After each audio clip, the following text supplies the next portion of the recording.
All right, guys, welcome to another episode of Red Hot Communication, where we always ask that question, are you fire, ice, or just, well, a wee bit too nice? You know, all you nice people out there, you're all so nice and quiet, and I sometimes forget that you're there. I mean, it's terrible, but it does happen. But anyways, our focus is, this podcast, or our main purpose, is to make you become extraordinary communicators in the boardroom and the bedroom at the same time, because we all need to be great communicators in both our areas of life.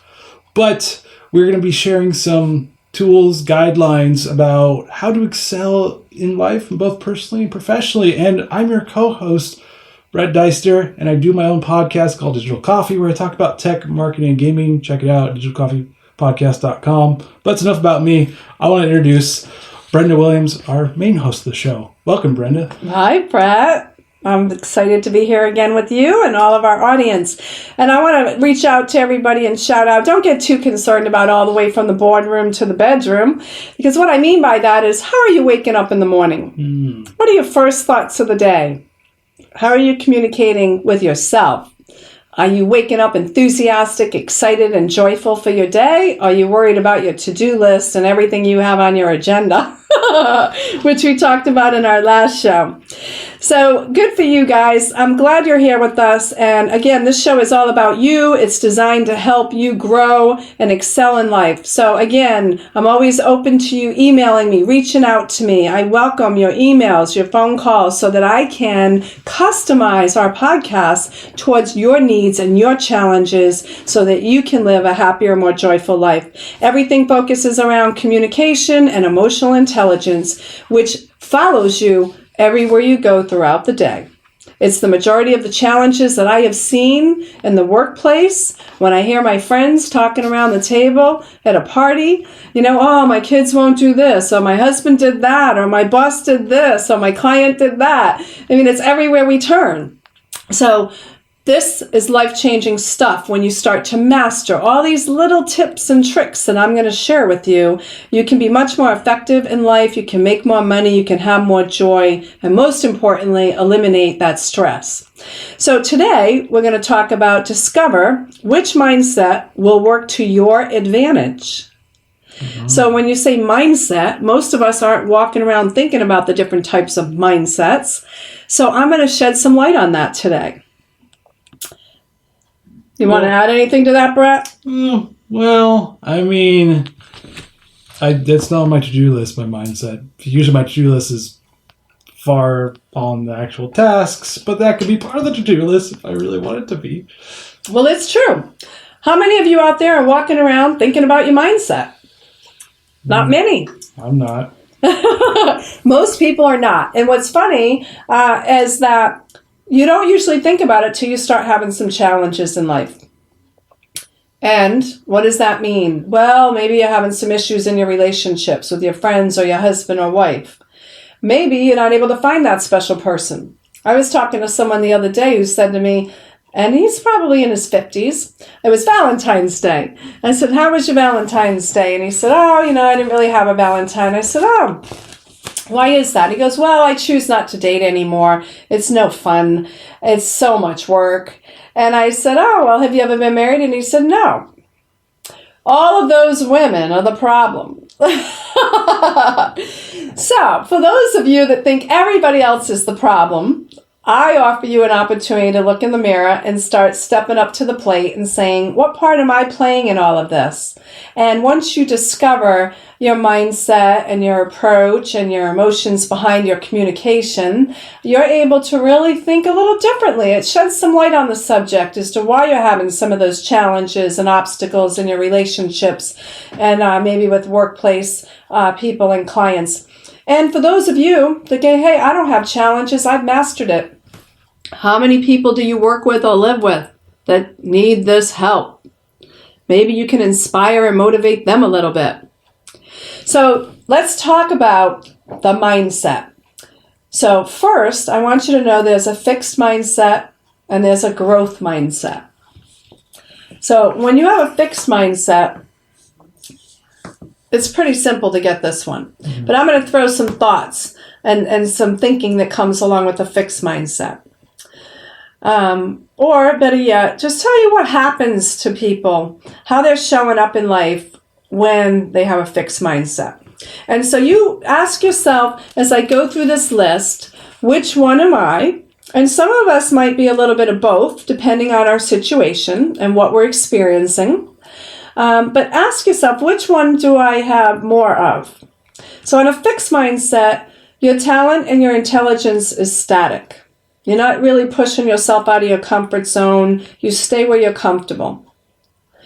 It's better to avoid challenges, because then I might not have to I'd have to make a mistake or step out of my comfort zone. I'd have to, overcome that fear that's involved with pushing myself to the next level. And some of us are very uncomfortable with that. So some of us think it's preferable to quit before we fail. So fearful of failing, we'll do everything to keep from failing. I met people that say, matter of fact, I met an individual when I was speaking who said to me, I passed up 3 promotions in the last couple of years because I was too fearful that I wouldn't succeed. I'd rather stay where I'm comfortable.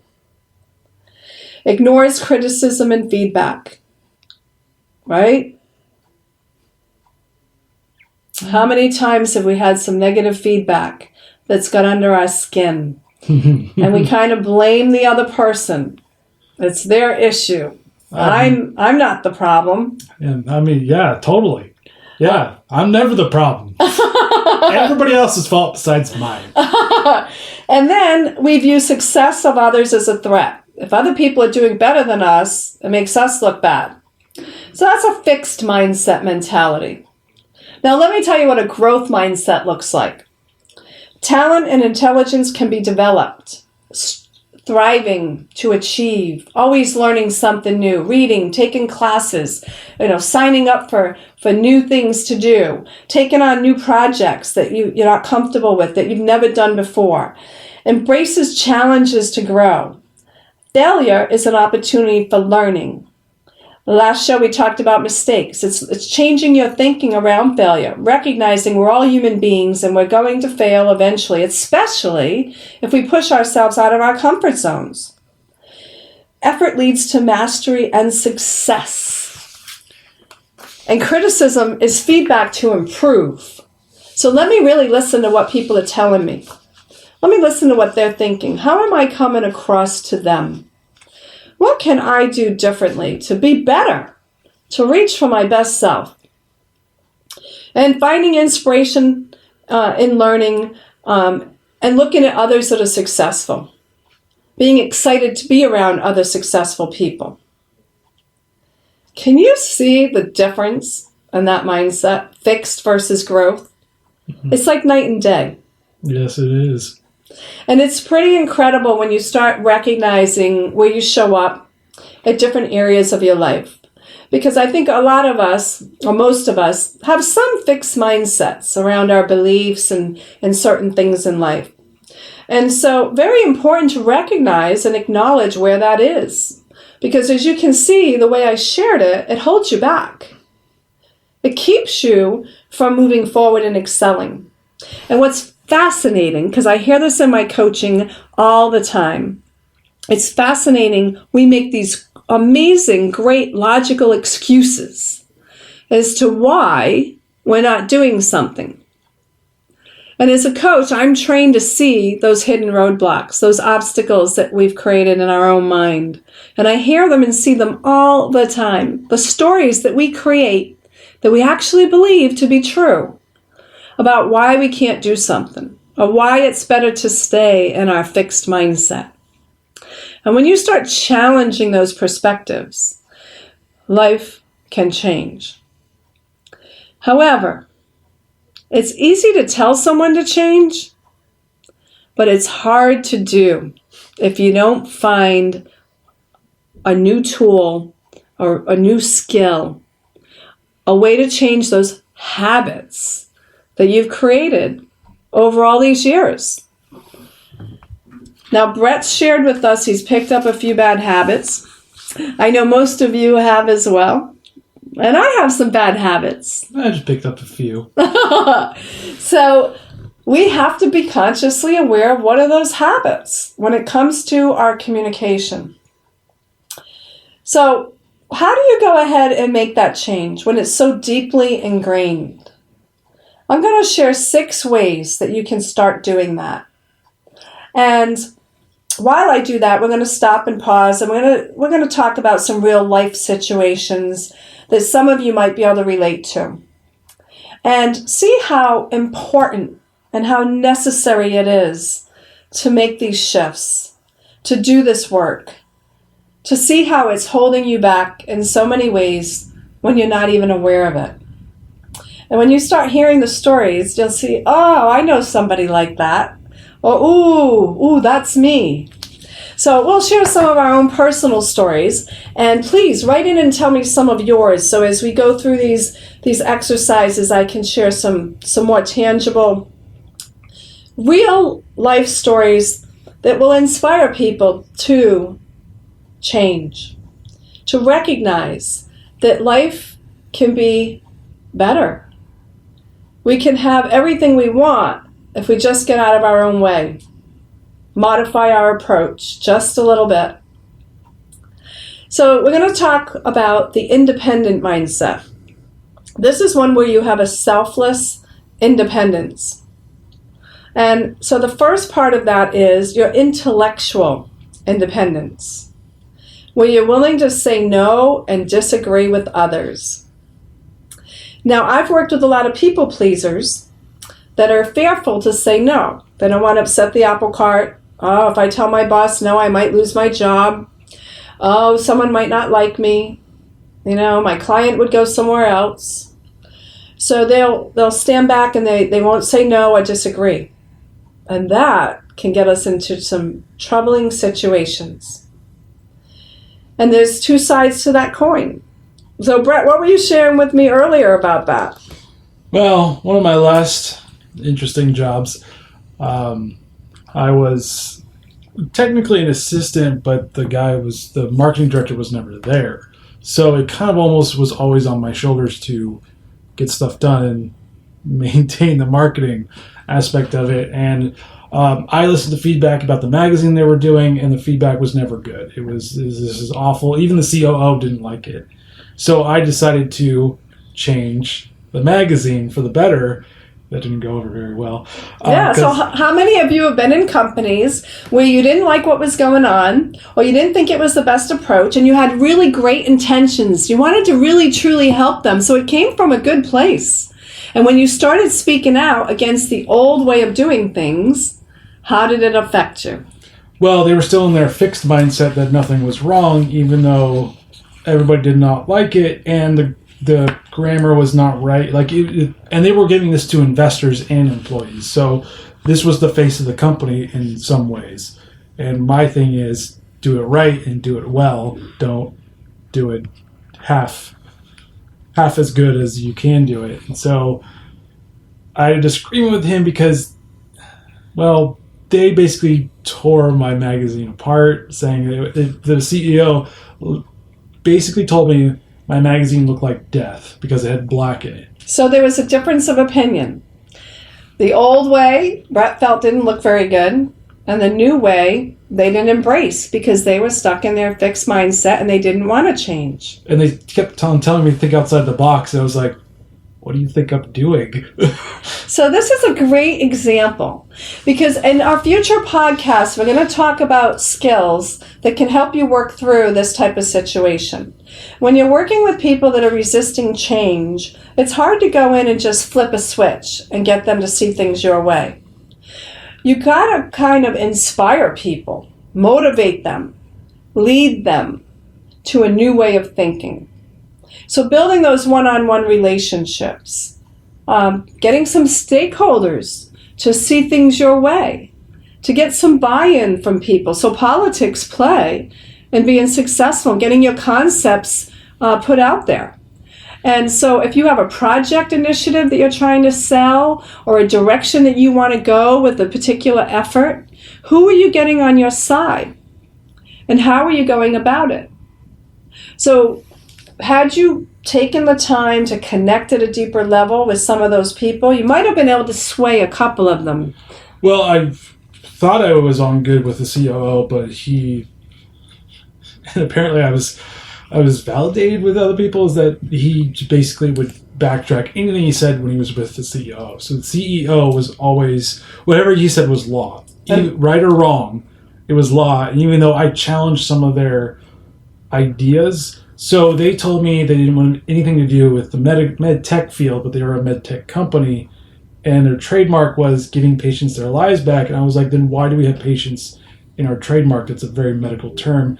And they denied it. By that time, I just gave up. I'm like, exactly. I can't work with people that won't actually see their own missteps in a way. Yeah. So I was like, fine. And I kind of gave after. Well, I felt like my back was against the wall with the marketing director, the CEO, and the COO all in one meeting, telling me my magazine was wrong. Right. So that is a very defensive. Me being very defensive about my own work. I was like, I'm going to defend my work. We start taking it personal. Because I was like, it shouldn't be 3 against 1. Yeah. So that happens. I know a lot of you can relate to that. We've been in situations where, for those of us that will speak up, there'll be others that will kind of take the back stance when it gets a little rough. I don't want to get in the conflict situation. I don't want to be the one to stand out. So in that case, you had one of the executives kind of backpedaling. Right? So important. Again, communication is everywhere in the story. Connecting with people, understanding where they're coming from, asking the right questions ahead of time, making the effort to bond, go to lunch, build relationships, inspire them to a new way of thinking. Maybe take baby steps to get there.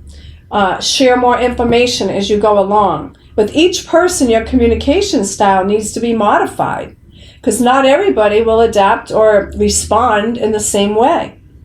So in the future, we'll be talking about business emotional intelligence, where you learn how to walk a scale. How do you read those people? How do you learn to approach them in the right manner? A lot of nuances and moving parts get involved in office politics. So Brett learned this. I wasn't working with Brett back then, so had I known this and heard this story a few months back, things might have been different. Well, I mean, to be honest, it really wasn't the best company to work with, because basically my evidence was the employees don't like this. If this is primarily for the employees, they should like it. And the marketing director after the meeting said, well, they were just being nice to you. And I said, do you want to talk to all of them? And he told me no, because I challenged the idea of, are you sure you know that they don't like, because he was never in the office. Right. So I already built those relationships and knew very well that people were telling me the truth, that they liked my magazine design. And I always asked for feedback from them. I was like, does this look good? What should I change? So I was always open to feedback, but when it came to the executive level, they were always unattached. Well, the only time the CEO would actually really talk to people if he was doing a meeting, or he would drink a little too much every single day. So it became kind of a very unattached way of dealing with it, and there was no way to change his mind, because... Yeah, sometimes we work in companies and we make a conscious choice to leave because of the mindset. It can be fixed in certain organizations. But I've worked with some people recently that were able to start shifting the culture inside their company by how they approached people. So I had somebody who was working with a group of naysayers, blamers, complainers, focused on the problem, always kind of complaining. And when he changed his approach and how he responded, some of them stopped coming to him, and the rest of them came to him to solve their problems, because he put on a blackboard behind his desk David's solution desk. And I was very proud of him, because he was really able to shift the dynamics of a lot of the relationships and the conversations. And he was able to inspire and motivate other people to get more focused on solutions so that they took new approaches. So how we approach people can make a big, big difference. And there's a lot of ways to go about that, which we'll be talking about as we go forward. So let's move on to the second piece of that, is the emotional independence. And when you have emotional independence, you have to be very conscious of not allowing your own insecurities or your neediness to interfere with making an objective decision. So keep in mind, what is your agenda? And is it something that you really need, or is it something that is for the best of the company and everybody on the team? And again, if you really believe it is, you've got to build those relationships and get people on your side of the fence. And that's a very important part. So the next one is, I'm going to ask you this question.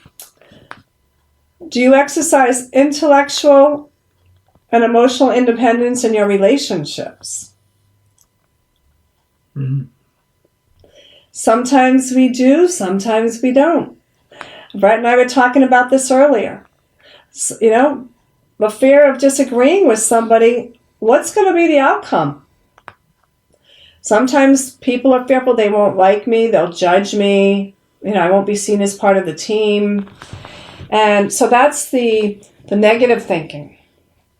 Now, if you take the right approach, and you use the right tone and the right words, and it's not in an aggressive way, you will get people to listen to your ideas and your opinions much more often. But it's a dance to figure out who are the people I'm speaking to and what would be the best approach. So not saying you, more like I, and putting it back on you based on your experiences, your needs, your desires. This is how I am. This is what I would like to see, is a little tip to pick up. Because most often when we're in those types of situations where you got no and a disagreement going on, it becomes more of a conflict. And you can really get in each other's face sometimes. I've even seen it in the business world where people raise their voices. Cultures are like that inside companies, and it's not effective. So changing that, you got to learn how to have positive conflict, which will be one of our upcoming podcasts. And I'll share with you, step by step, how do you go and approach having positive conflict. So let's look at the next mindset so I can stay focused. The possibility mindset. Are you always looking for opportunities and expansion? Are you positive and upbeat? Do you feel that there's enough reward going around for everyone? And you see the positive side of your clients' ideas? When people have new ways of doing things that you don't agree with, do you keep an open mind? Or are you more back in that fixed mindset? Scarcity mentality is very different. It's where you start thinking what might go wrong, what might not work. You focus on the risk rather than the potential reward. And you look at the limited amount of opportunity. Some people worry about getting their fair share. So who would you rather spend time with, Brett? The scarcity mentality, the possibility mindset, or the independent mindset? I think it's got to be between the possibility and independent mindset. I mean, scarcity just would make me feel like that they're assessing if I'm the risk to take to spend time with, and no one wants to feel like that. I don't know of anybody that actually does. If you do, well, I've been proven wrong. And I'd be willing to bet you that if you really dig deep and think about your life, that we've all had a situation where we've thought about what won't work. Matter of fact, I had a client who said, I sat in a meeting after meeting. She did this for a few months. Matter of fact, I still giggle today because I catch myself saying it. She would sit in a meeting with, many people talking about very multi-million-dollar projects, and they'd sit in the meeting room for an hour or two, and they'd go around the table, and it would be, the problem is, the reason we can't, what's standing in our way, what's wrong, why that won't work. And if you start recognizing, how often do you say, well, the problem is, or I can't do that, or that's not possible. How true is that? She started snickering because when she started focusing on, well, what's the solution? What's the possibility?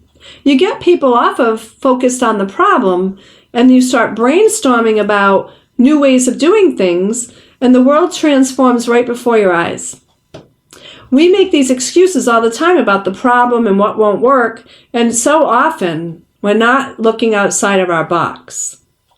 So important to pay attention to how often we get caught up in this type of thinking. So catch yourself. Continue doing the journaling exercise, and for those of you that are new, start journaling around these thoughts. When am I using each mindset? How's it showing up in my life? How's it affecting my success? And then you can challenge those thoughts and those beliefs that come along with that mindset. So ask yourself, everybody, is your tendency to see possibilities or limitations? And sometimes it might be a little bit of both. Do you focus on abundance or scarcity? Just ask yourself that question. Think about it as you go through your week. How is your mindset showing up? Then you have the skeptical mindset. That's where you focus on, you have a possibility mindset, but you're a little bit skeptical about what people are telling you. You're convinced by seeing it. You're the show me mentality. You like data. You like facts. So you got to have things proven to you. Now, I know when you look at the personality styles, the analytical people by nature are giggling right now because they live by facts and data and show me. Some people want scientific proof. That's why I mentioned in one of my earlier podcasts how they actually have scientific proof about how the brain functions by hooking wires up to your brain and seeing the different colors that show up according to the emotions that you experience while you're going through different events. And we experience anger and frustration and fear and mistrust, and it shows up. The brain lights up in bright red colors. It's amazing how it can really get in our way if we don't take the time to be aware of it. So for those of you that are the show me mentality, think about that next time. Maybe having a little bit more faith in what could be possible. So instead of just checking all the facts. So since I'm getting a lot of grins from Brett over here, I'm going to ask him, when do you think it's healthy to doubt and want all the facts versus reach out to the creative side and take a chance without all the facts? Well, see, I'm a dual mind, so I like the skeptical mindset, but I also like the creative mindset. So I'm always fighting with myself 9 times out of 10. I'm like, oh, we should do this. They're like, well, the data isn't really there. Well, we should do it anyways. Well, I'm fighting myself. So Brett's always fighting with himself. How about the rest of you? So really important to pay attention to that. That's actually a good thing because you have 2 different types of mindsets and personality styles. You can bridge the gap and work with more people successfully. It's just determining when is the right approach. Yeah, I mean, I've read elsewhere that people that are primarily left-handed usually are more creative because they've had to train themselves to use both hands. So I do a lot of left-handed things, so that's why I go back and forth with myself too many times where I'm just like, I just need to do this. Well, that's the thing. Sometimes it can slow us down. How does this get in our way in the real world? When we need too many facts and data, sometimes we won't pull the trigger. We won't move forward. And I've worked with a lot of analytical people over the years, and sometimes they drive me crazy. Because how much time and effort do you need, and how much more factual data do you need? How much more information before you can make a decision? People that are in that zone can drive the other corner of the personality style absolutely crazy. And those are the people that are the controlling, dominant people, which are a lot of leaders in the world. They like fast results. They like high-level details, not the nitty-gritty about all the data. And when you're communicating to each other, you can drive each other crazy. The people that become expert communicators are those that understand the different personality styles, the different mindsets. They learn how to ask questions, understand who you're speaking to, and you start communicating in a way that's effective for that person, not the way you've always communicated to everybody in your lifetime. You can modify your approach by understanding the other people.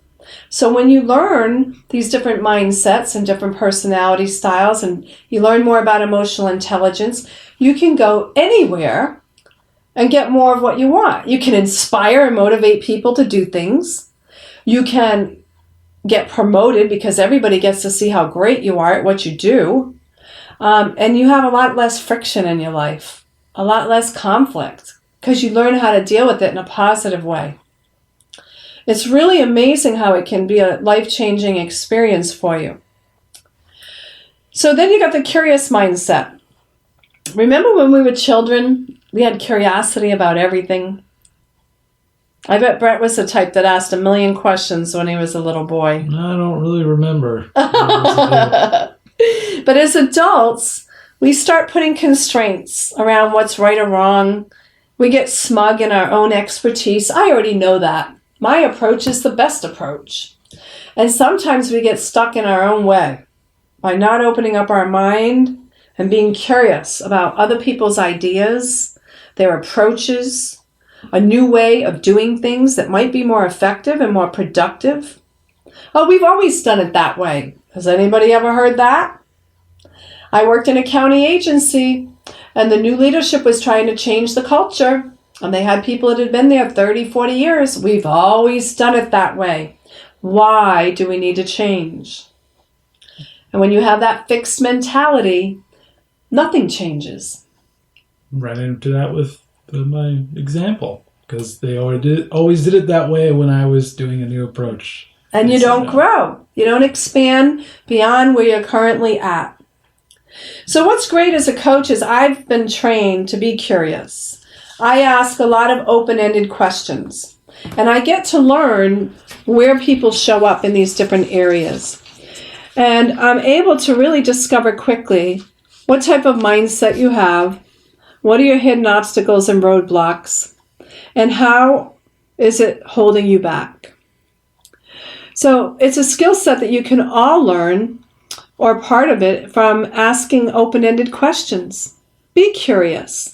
Ask other people what their thoughts are. Open up your mind to looking at new ways of doing things.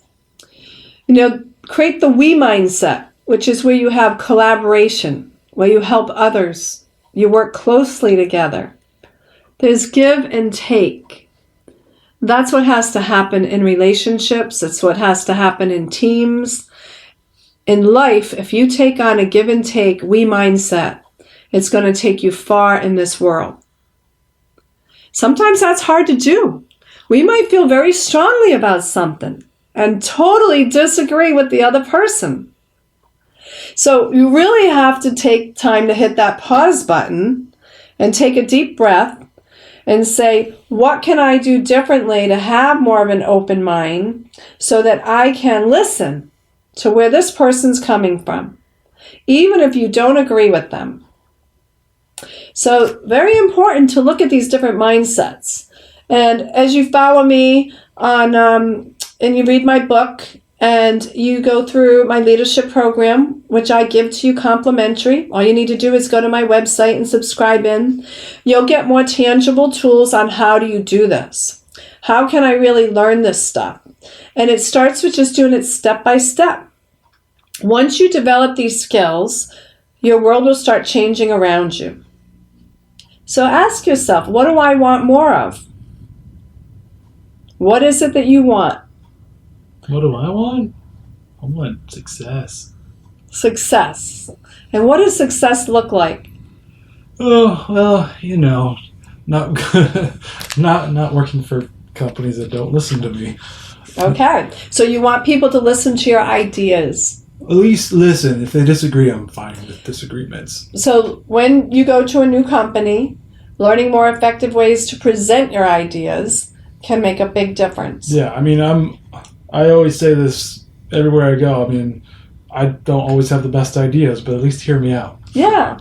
And that's a great environment, a great culture to work in anyways. So before we end, I'm going to share 6 simple mindset shifts that can help you improve your success. So listen strongly. Embrace failure instead of avoiding it. The faster you get to failure, the quicker you'll learn. I don't know if some of you younger millennials remember Henry Ford, but you probably know there's some Ford cars out there. I'm a history buff. I do know. He made how many mistakes before he finally built his first amazing car? Lots of them. So embrace failure and know that if you're going to stretch and you're going to grow and you're going to push yourself to the next level, there'll be some failure along the way. And just accept it. Almost like the art of failure, or the art of failing. Yeah. And think about abundance instead of scarcity. Think about your own growth. Are you focused on self-improvement and training? Are you investing in your future?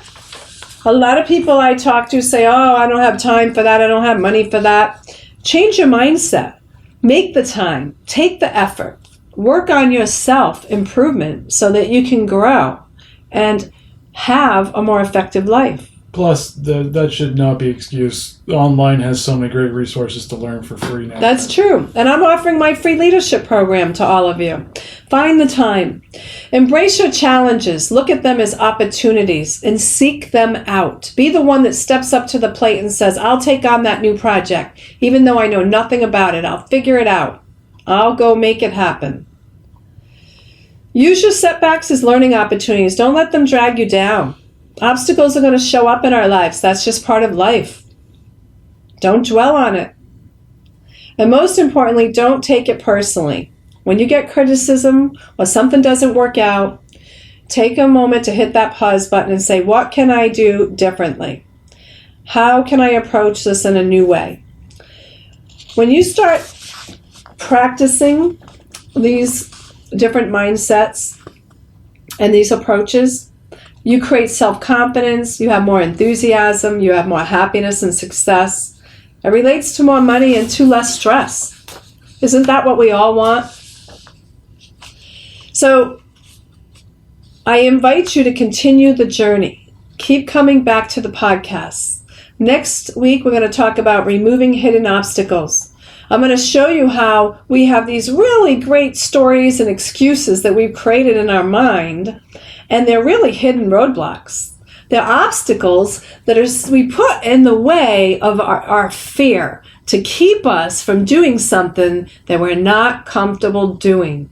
And as a coach, I remove those hidden obstacles and those roadblocks. I help you create that growth mindset and get to a point where you feel like you can conquer the world. And that is an amazing thing. So visit our website at academyforleadershipcommunication.com and give me a call with your ideas and questions at 714-283-1186. And so the Academy website is focused on people that are looking to enhance their business communication and leadership skills. And I also have a life and career coaching website for those of you that are more interested in life growth, your personal development. And that one is yourcoachingsolution.com. And all of this information will be in our show notes on the podcast. We're looking forward to having you join us. I'm excited to get your questions and your emails, and look forward to hearing from all of you. And Brett, till next time. Yes, and as always, follow Academy for Leadership Communication on Facebook, Twitter, LinkedIn, and for YouTube. Check out for more videos coming soon. They should be up momentarily. But yeah, as the rest of it was all done by Brenda. Good job on that one. So see you guys next week and have a good day. Great conversation. Bye-bye.